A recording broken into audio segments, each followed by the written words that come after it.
doesn't just steal your past. Looking back, it wasn't because I was weak. At least one traumatic event in our lives: depression and chronic health issues. You can't bypass pain on the path to purpose. Healing is the bridge.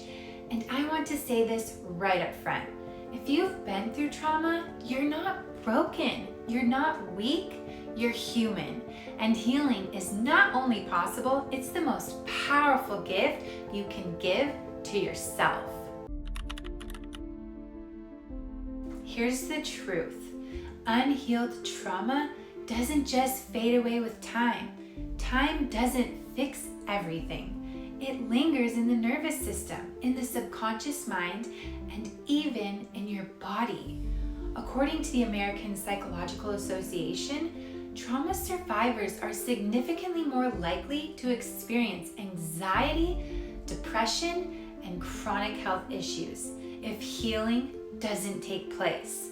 Studies also show that around 70% of adults in the US have experienced at least one traumatic event in their lives, and about 20% of those develop post-traumatic stress symptoms.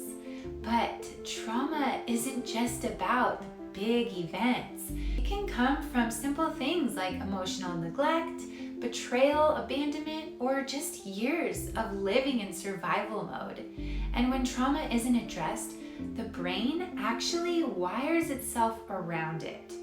The amygdala, the part of your brain responsible for threat detection, can become overactive, keeping you in constant fight or flight mode. The prefrontal cortex, the part of the brain that is responsible for logic, decision-making, and planning, can go completely offline under stress, making it harder to feel in control. And the hippocampus, the part that processes memory, can shrink, which is why trauma survivors sometimes struggle to piece together their own story and have memory issues. This isn't weakness. This is just biology. It explains why so many people find themselves repeating cycles, choosing partners who mirror old wounds, sabotaging opportunities, or just numbing everything out instead of moving forward. Your system is still wired for survival, not growth. Here's a way to picture it. Trauma is kind of like a scratched record. No matter how many times you put that needle down, it plays the same loop over and over. You don't get to hear the full song of your life until you repair the scratch, or in this case, rewire your nervous system. Until you heal, it's like running your life on outdated software. No matter how many times you hit refresh, you'll get the same results. But the moment you begin to rewire, you actually give your nervous system and mind the signal that it's safe. You start breaking those loops. And I actually know this firsthand. I spent over 8 years in an abusive relationship with a narcissistic person. Over time, my sense of self, my confidence, even my soul felt like it was being completely erased.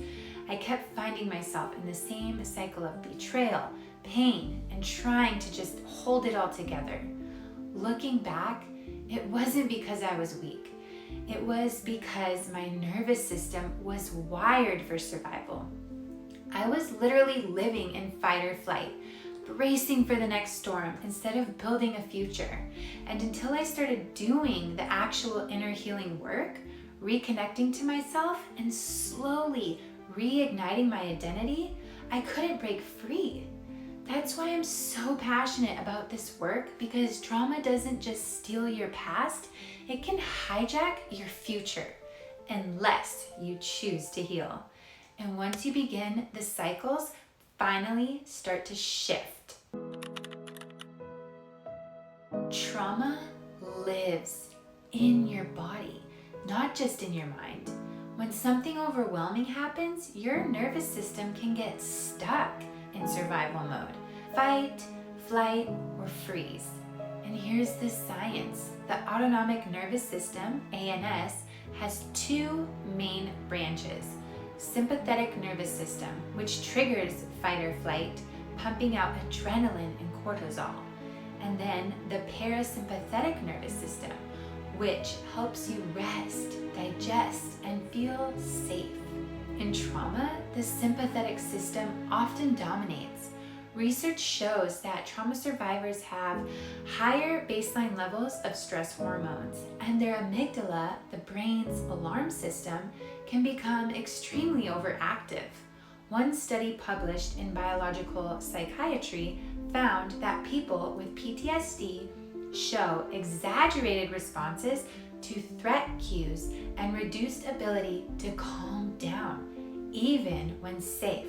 According to the National Center of PTSD, around 8% of Americans will experience PTSD at some point in their lives, and many more will struggle with subclinical symptoms.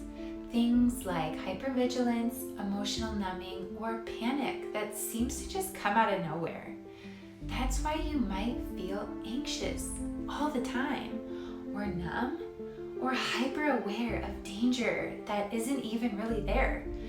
Your body hasn't gotten the signal that the danger has passed. The good news, you can retrain your nervous system. This is where self-regulation practices come in.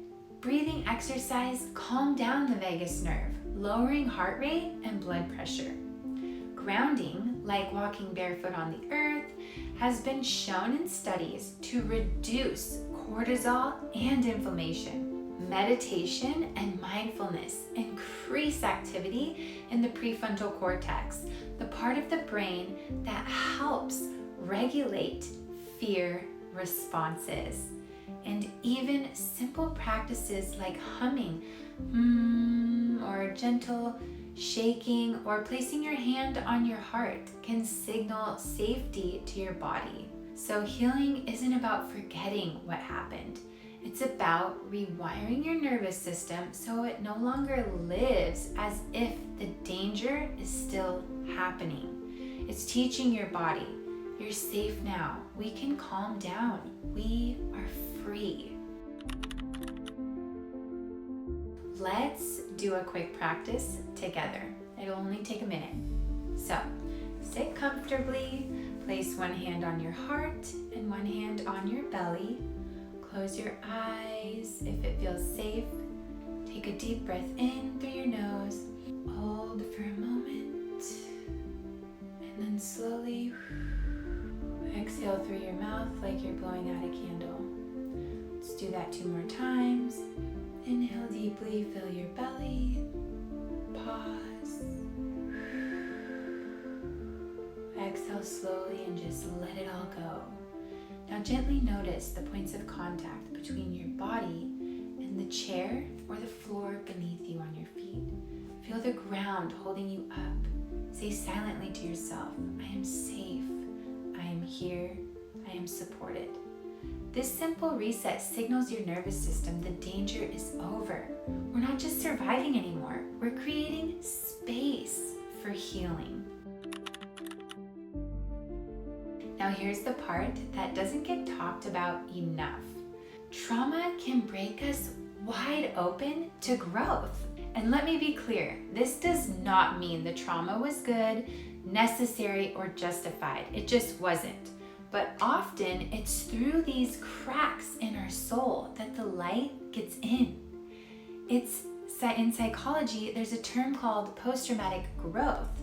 Research from the University of North Carolina has shown that many survivors of trauma report increased appreciation for life, deeper relationships, stronger personal strength, and a greater sense of spiritual connection after healing begins. It's proof that pain doesn't just leave scars, it can carve space for transformation. Spiritually, trauma often shatters the illusion of control and forces us to confront deeper truths. It strips away false identities and reconnects us to something bigger than ourselves. Whether you call it God, Source, the universe, the all, or simply just your soul.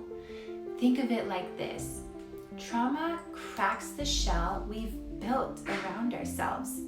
Painful as it is, the crack is also an opening. It's through that opening that empathy flows more deeply, purpose becomes clearer, and resilience begins to shine. But here's the key. You have to walk the path of healing. Trauma itself does not transform you. Healing does. Choosing to face the pain, to sit with it, to learn from it. That's what turns your suffering into strength. And yes, the path is messy. It's not linear. Some days you'll feel like pouring through the cracks. Other days you'll feel like you're right back at square one.